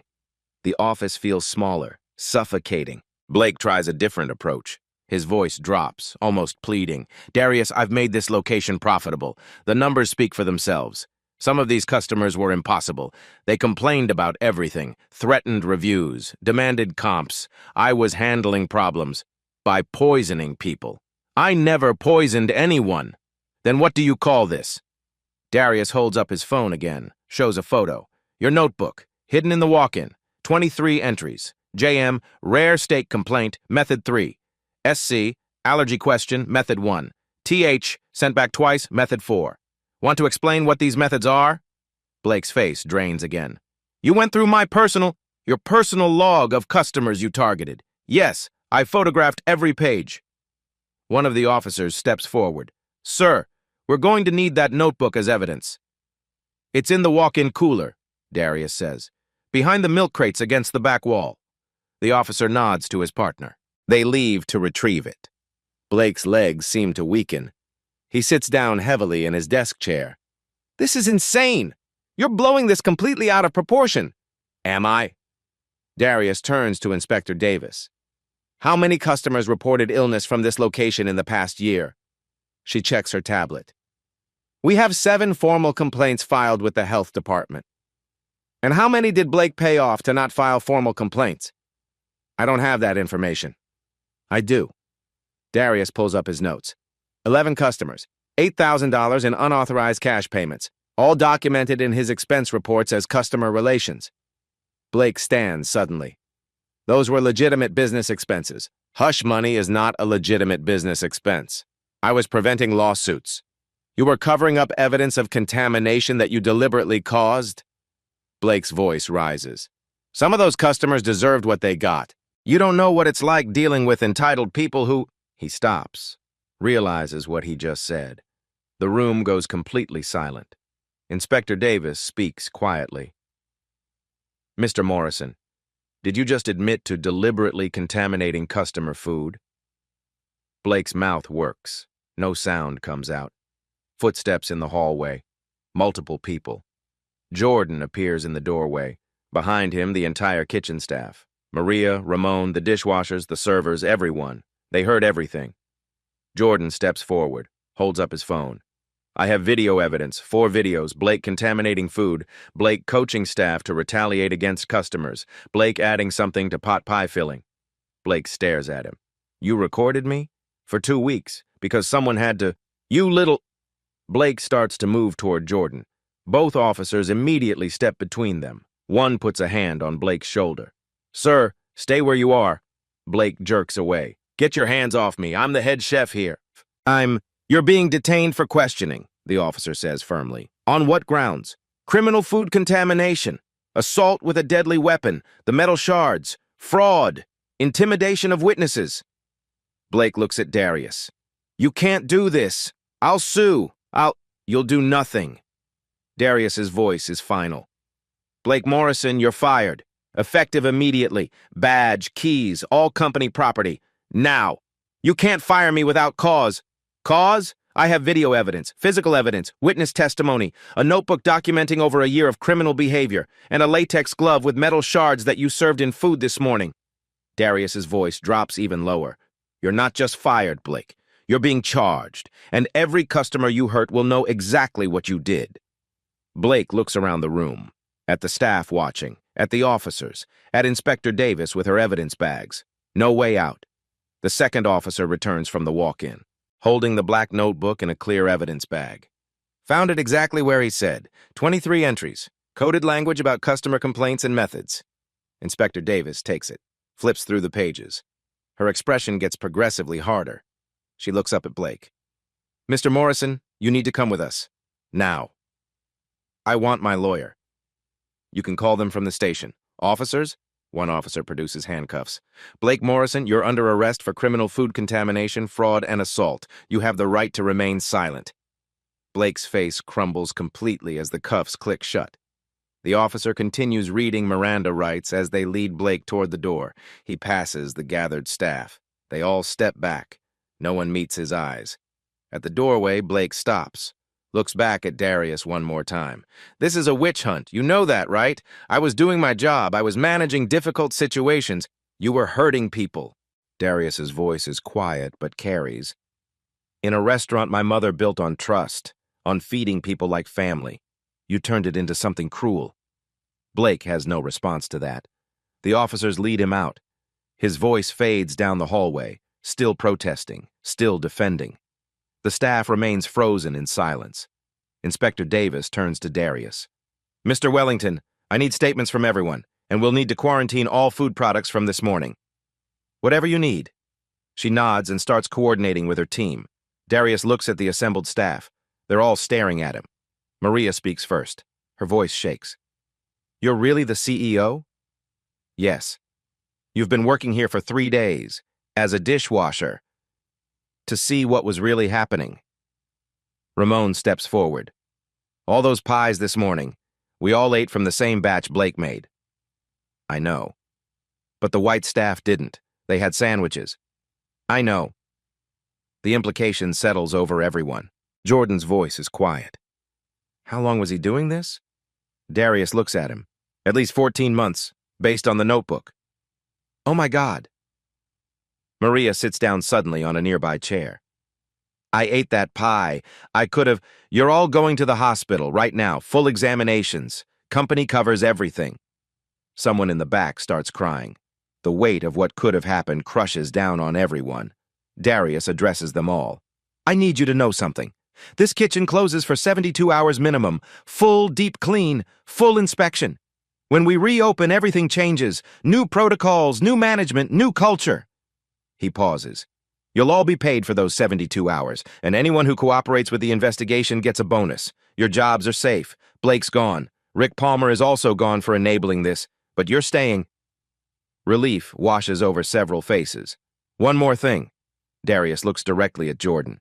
I need a new kitchen manager for this location, someone who had the courage to document what was happening when no one else would, someone who risked his job to protect customers. Jordan's eyes widen. You mean Jordan Ellis? The job is yours if you want it. Jordan's voice breaks. I don't know what to say. Say yes or no. Yes. Absolutely yes. The staff erupts in applause, subdued but genuine. For the first time since the glove came out of the pie, someone smiles. It's a start. 72 hours later. Darius returns to the Buckhead location. The kitchen sits dark. The smell of industrial sanitizer fills every corner. A team waits inside. Inspector Davis, 2 contractors, his operations director, and Jordan Ellis, wearing a new chef's coat with kitchen manager embroidered on the chest. Inspector Davis hands him a tablet. Full investigation complete, Darius reads. Systematic contamination spanning 14 months, 23 documented incidents, 4 additional discovered through interviews, 18 health code violations, criminal charges, food contamination, fraud, reckless endangerment, assault. Timeline for trial? 6 months. Blake's lawyer wants a plea deal. No deals. Davis nods. Darius scrolls. 27 total victims identified. We also found this. Davis pulls up another file. Second notebook hidden in Blake's locker. She shows him. Methods explained clearly. Method 1, cross-contamination with allergens. Method 2, expired ingredients mixed with fresh. Method 3, foreign objects added. Method 4, floor contact before plating. Darius feels sick. He was systematic, Davis says. Calculated. How many victims want to press charges? All of them. Good. Darius looks around the empty kitchen. His mother built this on trust. Blake turned it into a weapon. Show me the renovation plans. Contractors spread blueprints. Complete redesign. Color-coded boards. Separate allergen-free stations. Digital temperature monitoring. Expanded cameras. No blind spots. Every station visible, the contractor says. Staff safety protocols? Jordan steps forward with a binder. New handbook, mandatory training quarterly, anonymous reporting, zero tolerance for retaliation. He opens to a marked page. The Wellington Way. Customer complaints are opportunities to improve, never reasons to retaliate. Any employee witnessing unsafe handling must report immediately. This goes to all 6 locations? Already implemented. I trained the other managers yesterday. How'd they react? 2 supportive, 3 defensive. 1 asked if you were implying they were like Blake. And you said? I showed them the video of Blake spitting in food. That ended it. Darius nods. Good work. They walk through the kitchen. Every surface cleaned, equipment inspected, old inventory thrown out. When do we reopen? Jordan asks. Final inspection tomorrow. If we pass Saturday. Can you be ready? Jordan takes a breath. Yes.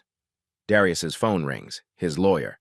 Settlements reached with all 27 victims. Total 2.1 million. Conditions? Full medical coverage, public acknowledgement, your personal apology, enhanced safety protocols. Done. He hangs up. Jordan stares. 2.1 million? It's what they deserve. That'll hurt the bottom line. I don't care about the bottom line. I care about making this right. They reach the walk-in, where the notebooks were hidden. Open wire shelving here, the contractor says. Everything visible. Good. Operations director approaches. Media outside want a statement. Press conference tomorrow after final inspection. The team continues working. Installing, training, rebuilding. Darius pulls Jordan aside. Tomorrow when we pass, you lead the reopening. You run the kitchen. You're not going to be here? I'll be in the dining room. As a customer, you're the chef now. Jordan swallows. I won't let you down. I know. That's why I chose you. Next morning, Inspector Davis arrives at 6 a.m., 4 hours inspection, 10 a.m. She calls them into the office. Most thorough overhaul I've seen in 20 years. She signs the form. Clear to reopen. Perfect score. Jordan exhales. But I'm putting you on notice, Davis continues. I'll be back unannounced monthly forever. Good, Darius says. That's what I want. She hands him the certification. Your mother would be proud. Darius looks at the paper. I hope so. After Davis leaves, they stand in the empty kitchen. We open tomorrow, Jordan says. Saturday, 6 a.m. Nervous? Terrified. Good. That means you care. Darius puts a hand on his shoulder. Every plate represents trust, someone trusting us to feed them safely. That's a lot of pressure. That's the job. Jordan nods. Let's do it right. Saturday morning. The line starts forming at 5:30. News spread. The arrest, the victims, the overhaul. Some come curious, some to support, some believe in second chances. Jordan stands at the pass. New team, new protocols, first order, chicken pot pie. Jordan looks at the ticket, takes a breath. Let's make this perfect. The kitchen moves as one. Prep, cook, plate. Every step documented, every temperature checked. The pie goes out. Jordan watches. An elderly woman cuts into it, takes a bite, pauses, then smiles. Jordan exhales. One plate, done right. One customer, served safely.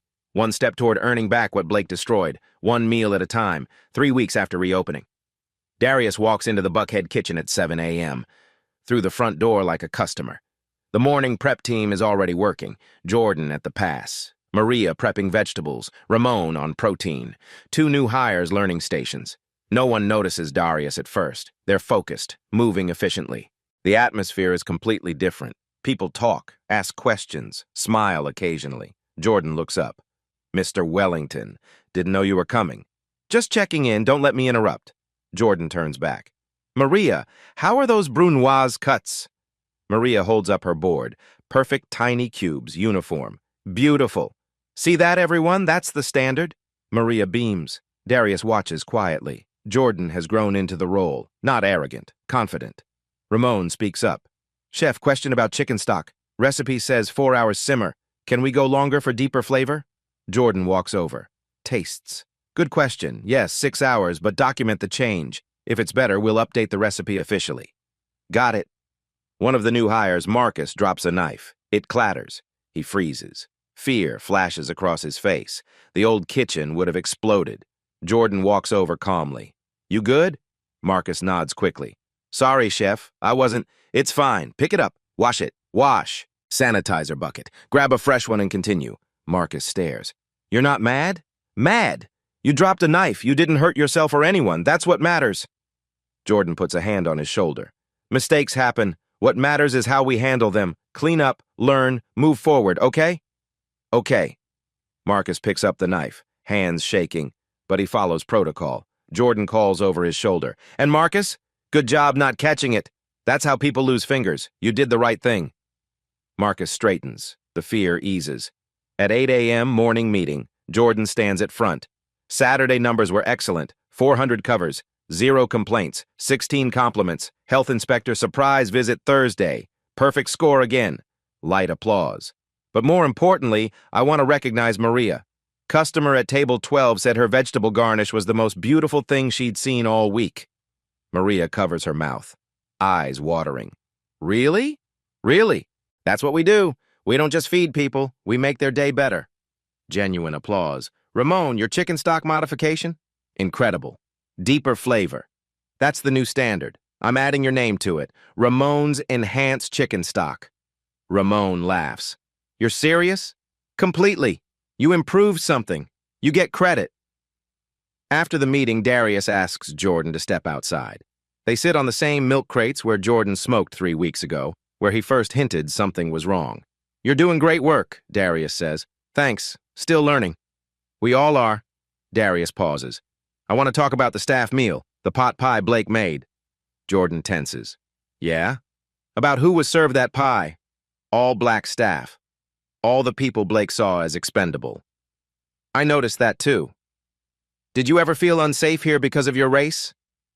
Jordan is quiet. Not unsafe exactly, but unseen. Like Blake looked through me instead of at me. Like I was interchangeable. Did he treat white staff differently? Yeah, more patience, more mentorship, more benefit of the doubt. Jordan looks at Darius. But I can't prove it was racism. He never said anything explicit, just patterns. Patterns are enough. Silence. I'm sorry, Darius says. Sorry you experienced that. Sorry it took so long for someone to notice. You're paying attention now. That's not enough, but it's a start. Darius stands. I want you to help me design an equity audit for all 6 locations. Pay, promotions, opportunities. I want to see if there are patterns. You really want to know? I need to know. Because if there are problems, I need to fix them. That's going to be uncomfortable. Good things usually are. They go back inside. Lunch prep in full swing. The kitchen hums with purposeful energy. Maria teaching Marcus knife technique. Ramon checking temperatures, documenting each reading. The new dishwasher scrubbing equipment while humming. No one is afraid. No one is looking over their shoulder. No one is waiting for the explosion. Darius pulls out his phone, takes a photo, sends it to his mother's memorial page. Mom, we're getting it right again. Slowly, but we're getting there. His phone buzzes. His sister.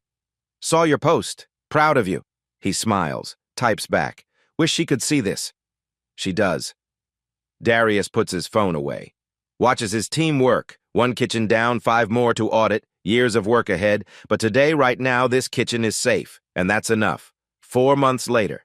Darius stands outside Atlanta Children's Hospital holding a white box. Inside, a perfectly made chicken pot pie made by Jordan this morning. Temperature checked 3 times. Ingredients verified. Made with care. He takes the elevator to the 4th floor. Pediatric ward.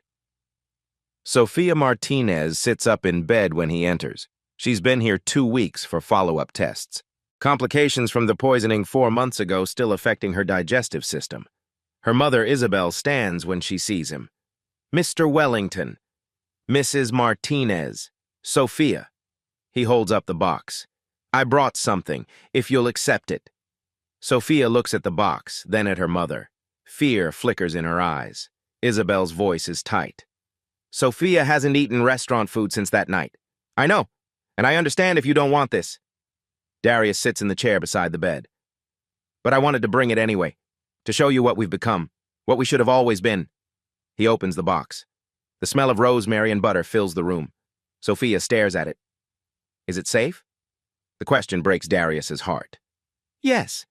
I watched it being made this morning, every step, by a good man named Jordan who cares about every person who eats his food. Sophia doesn't reach for it. Isabel speaks quietly. The trial is next month.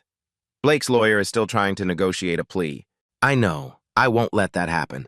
He took something from her. Isabel's voice cracks. She used to love trying new foods, new restaurants. Now she's afraid of everything we didn't make at home. Darius looks at Sophia. Really looks at her. This 7-year-old girl who trusted his restaurant, who got poisoned for it. Sophia, can I tell you something? She nods. What happened to you changed everything. Not just at our restaurant, at lots of restaurants. Because of you, we made new rules to keep people safe. Because of you, other kids won't get hurt like you did. Because of me? Her voice is small. Because you were brave enough to tell people what happened. Your mom was brave enough to fight for you. And that bravery made us better. Sophia looks at the pot pie again. Did the bad chef make this? No, the bad chef is gone forever. A good chef made this. His name is Jordan. He has a little sister about your age, and he thinks about her every time he cooks. He asks himself, would I serve this to my sister? And if the answer is no, he doesn't serve it to anyone. Sophia considers this. What's his sister's name? Zoe. Does Zoe like pot pie? She loves it. Sophia reaches out slowly. Her small hand trembles. She touches the crust. Then she looks at her mother. Can I try a tiny bite? Isabel's eyes fill with tears. She nods.